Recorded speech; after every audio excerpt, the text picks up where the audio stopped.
Today I will tell you about the movie Mine. Mike Stevens, a U.S. Marine sniper, and his friend Tommy Madison, a radioman and observer, are on a mission in North Africa. They are assigned to eliminate a terrorist leader, but things do not go as planned. The terrorist leader arrives at the location not alone. Bedouins come to meet him to marry off one of their girls.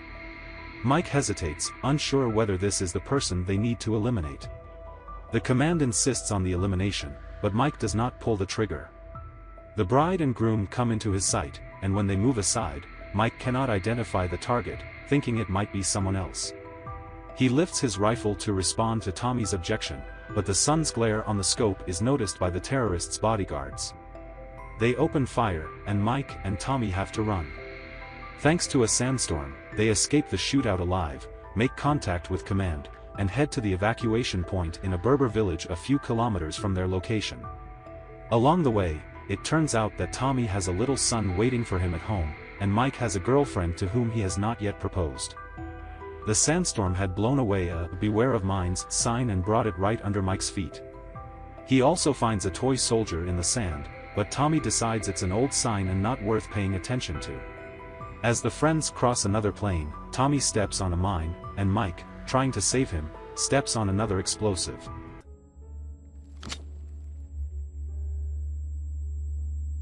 He hears the click of the detonator and stops abruptly.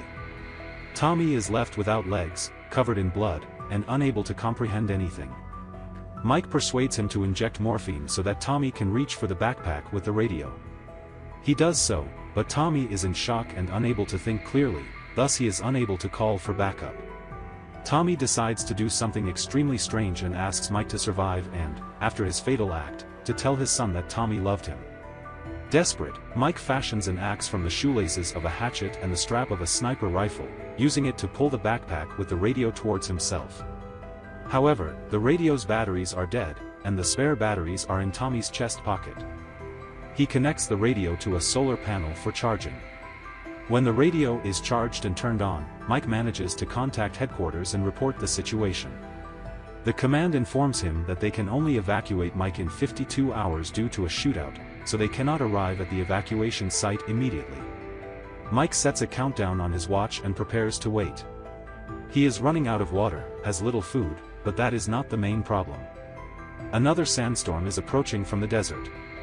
Mike quickly wraps his face with protective fabric, leans one side of his body against the rifle stuck in the sand, and holds the backpack with the radio in his other hand. However, the sandstorm is too strong, he loses the backpack, and when the sand clears, he finds Tommy's body next to him. From his pocket, Mike retrieves the spare batteries. With no water left, under the merciless sun, Mike loses his last hope. He pulls out a pistol, fires several shots into the air, and then points the gun barrel at his temple. At that moment, a local Berber appears. He asks him to bring water and retrieve the radio from the backpack. Laughing at Mike's predicament, the Berber leaves. Seeing no other way, Mike urinates into his hydration pack and is ready to drink it. Suddenly, a little girl with a flask of water appears over the hill. She gives the water to Mike and shows him a toy soldier, similar to the one Mike found in the desert. Mike asks her to bring the radio, but the girl runs away silently. A long, cold night is approaching. Mike's strength is waning. If he falls asleep or collapses from exhaustion, the mine will explode. Therefore, he lights a fire from some dry twigs nearby, trying to stay warm. In the middle of the night, when the darkness becomes particularly dense, the screams of predators echo in the silence.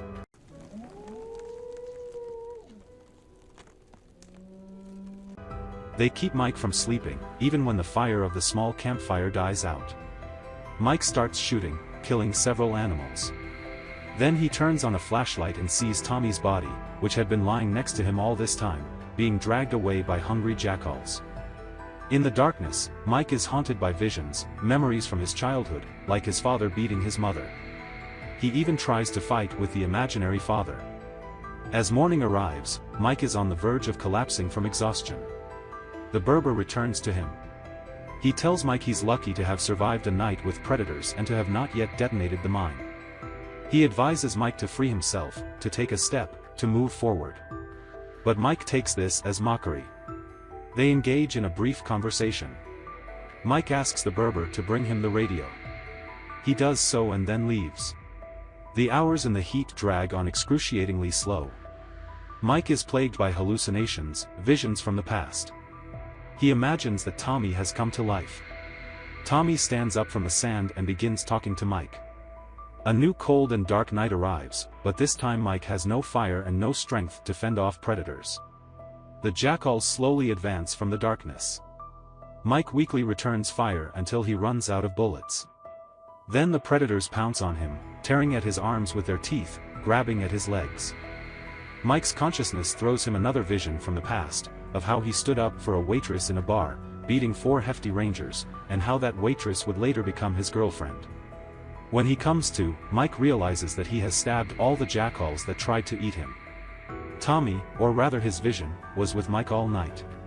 In the morning, the radio speaks again. The command informs that the military is delayed and will only be there in 17 hours. In despair, Mike throws away the watch he had been using to track the time until the rescuers' arrival. He starts to hallucinate that he is talking to Jenny, his girlfriend.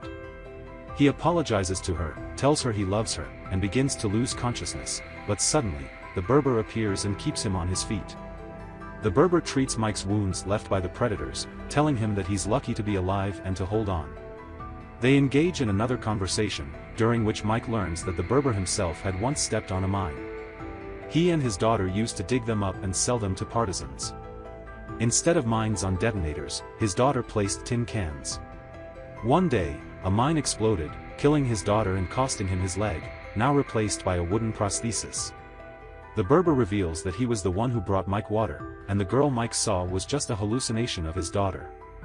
He also shares that after losing his leg, he didn't want to live, but in a moment of utter despair, he realized he had to move on. Now, he has a wife and 2 children. The Berber implies that Mike also needs to find freedom and move forward. He gives Mike a drink, warning that it will cause more hallucinations, but then things will get better. Then, the Berber leaves, leaving the weakened Mike to his hallucinations. Mike again sees his drunk father beating his mother and then himself. He tries to resist, but the scene changes. He's transported to the day he met Jenny, fighting with the Rangers. Then he sees them arguing, and how he starts to become like his father. Jenny is waiting for him to propose, but Mike is oblivious to this. He avoids conversations about marriage. In his visions, he sees his dying mother in a hospital bed. Mike is jolted from his hallucination by the voice of military personnel over the radio. They are passing by a few kilometers away in vehicles, ready to pick him up, but he must signal them. However, to reach the smoke grenade, Mike needs to step off a mine. He is afraid to take this step and hesitates. Meanwhile, the military drives further away, unable to wait due to terrorists. Mike is shot at the very moment he is ready to signal. He is surrounded by armed people, but Mike is not ready to surrender. He fires back with a sniper rifle, killing them one by one until he runs out of ammunition. Finally, amidst the sands, he sees a vision of his father approaching slowly with a familiar smirk on his face. Mike points his pistol at him, but unable to shoot a vision from his past and realizing he is ready to forgive his father, Mike drops the pistol. His father approaches and embraces him. The hallucinations disappear. Mike sees the military vehicles driving further away. He decides to take a step forward, grabbing the smoke grenade. Mike steps off the mine, but it doesn't explode. Still not fully comprehending what happened, he carefully digs out the mine and finds a tin can left by a Berber's daughter, containing a toy soldier. Wounded and bloodied, Mike cries tears of joy, falls onto the sand, and ignites the smoke grenade. He is spotted, red smoke rising above the desert. Sappers cautiously approach him through the minefield. They rescue him, revive him, and send him back home. At the airport, Mike, along with other military personnel, walks towards his family. Hanging on a chain around his neck, next to his military dog tags with his service number and other information, is the toy soldier left in the detonator can by the Berber's daughter. In the crowd, he spots Jenny. She is overjoyed that her beloved has returned unharmed. She wants to embrace Mike, but he stops a step away from her, looks into her eyes, and gets down on one knee, ready to propose. That's all for today. Subscribe and like if you want more videos like this.